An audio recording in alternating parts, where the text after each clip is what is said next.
As soon as I get my pack on and I close my tailgate of my truck and my feet hit the pavement or the trail, that's when it kind of starts for me.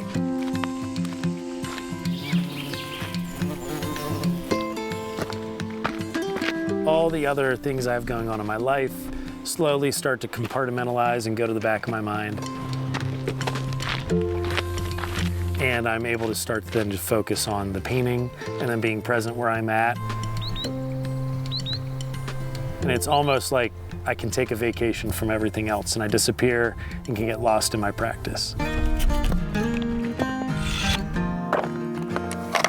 My name is Cory Elder, and I am a landscape painter.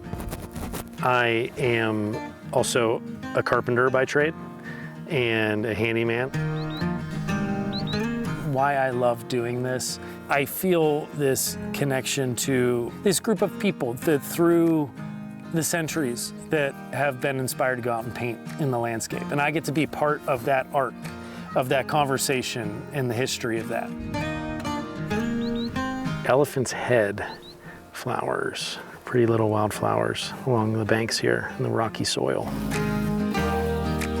Ever since I was younger, I always felt like time was slipping away, and I just want this to not disappear, and if it is going to, I want to be able to share it with other people. Looking good. Thank you so much. I appreciate that. I wish I had that talent. I genuinely do enjoy the interaction.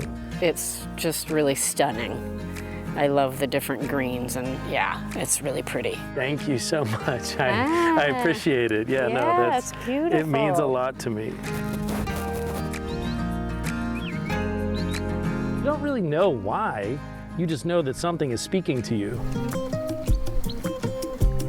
Where the farthest rock face meets this tree line, so some of these earthy tones. This is the most inspiring and beautiful thing to me, so I want to do it justice.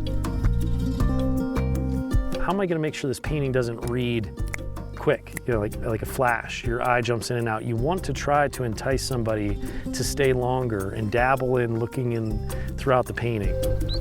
This is brighter, this is lighter, this is darker, that's more yellow, this is nice and cool.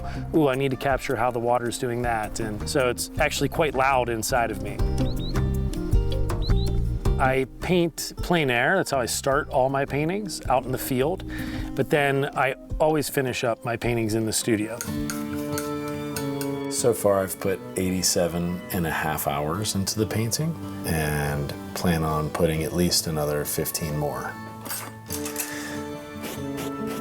It's important to me to act as a historian for the landscape, because if nobody does that, then we might not have record of what it looked like now.